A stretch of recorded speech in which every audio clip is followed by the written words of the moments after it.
guys, I want to make a video on how you can manage obsessive thoughts. If you are somebody who gets obsessive easily and is obsessive over results, knowing when, knowing why, knowing how, knowing who, knowing whatever it is, if you just have an obsessive personality, how I could help you detach from that.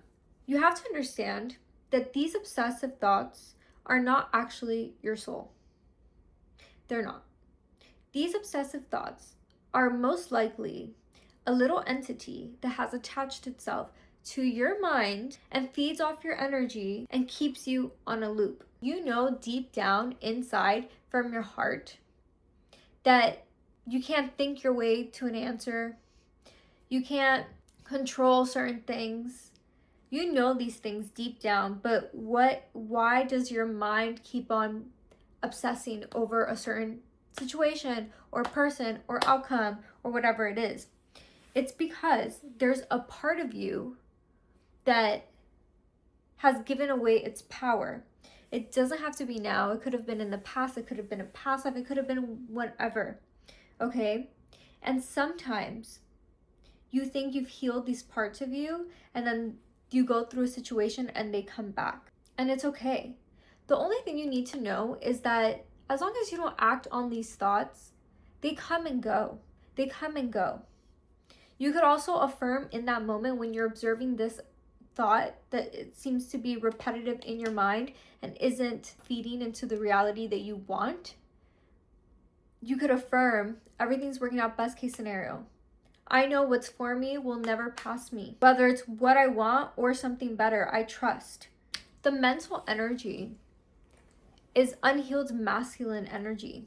The mental energy is asking you to drop back into your body and become present.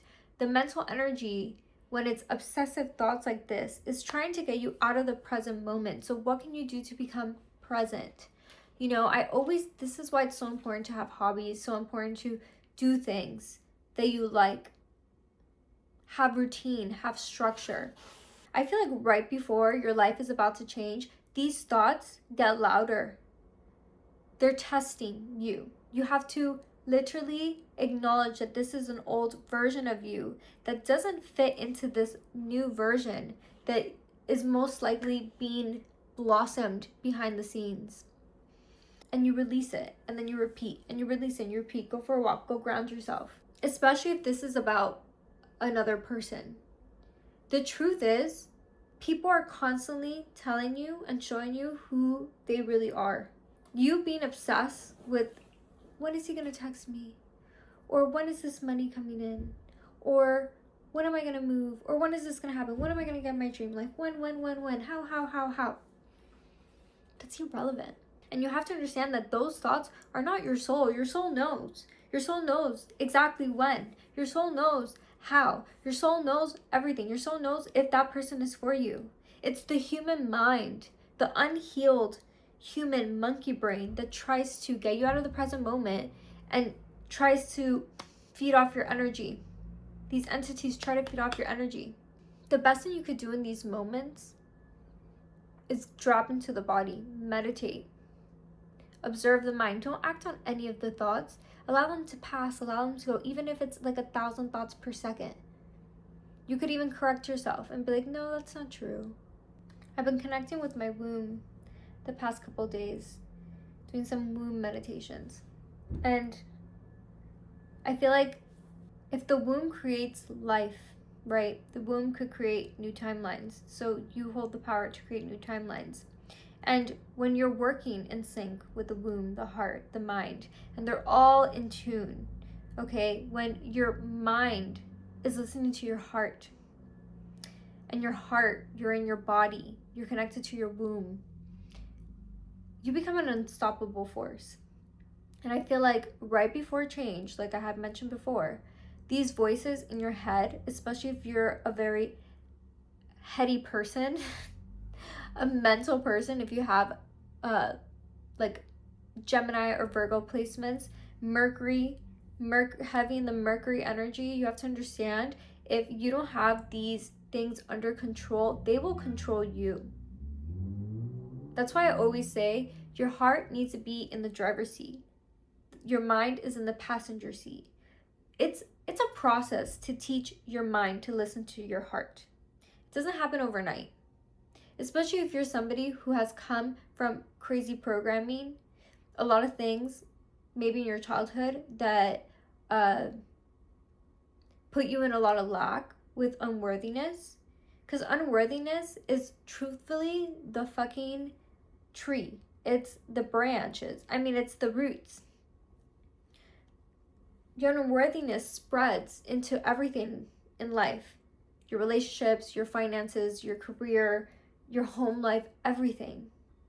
So how can you shift the energy back to yourself whenever you acknowledge that these thoughts are becoming obsessive?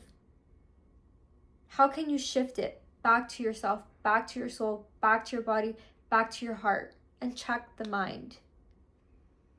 Because the mind is where they'll get you. You don't have to believe those thoughts. You don't have to even acknowledge them. Allow them to pass like a car's passing through. I always speak about this because I know that there's so many people out there struggling with mental health. And, this could even flood into life-ending thoughts. I've been there.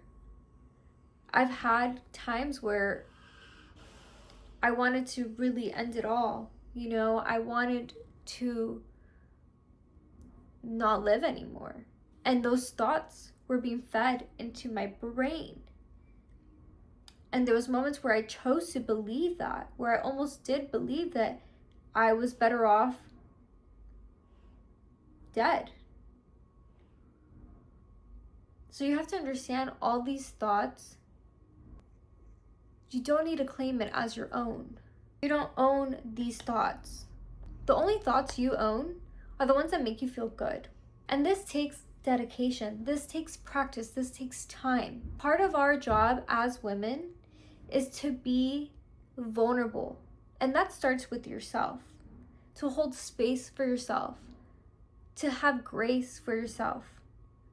To not judge yourself. There's constant things being thrown at us.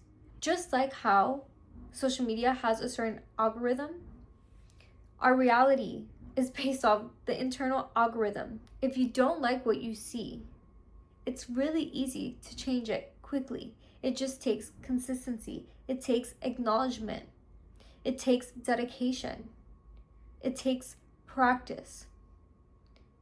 Especially if you have a lot of heavy obsessive thoughts of things going wrong, of things, why hasn't this happened, of this attachment. You don't even have to fully attach. If you energetically give it up, say God, say a prayer, God, I give this to you. I don't want the pressure of figuring this out or knowing if this is right for me. I trust you to make that decision. Whether you believe in God, whether you believe in angels, whether you believe in the universe, spirit, your ancestors, whatever it is, you ask for the help. You're not here to do this alone. You have to understand all our thoughts are connected. It's like one big mind. So a lot of times, if you're obsessing over something, you have to understand that this may not even be yours.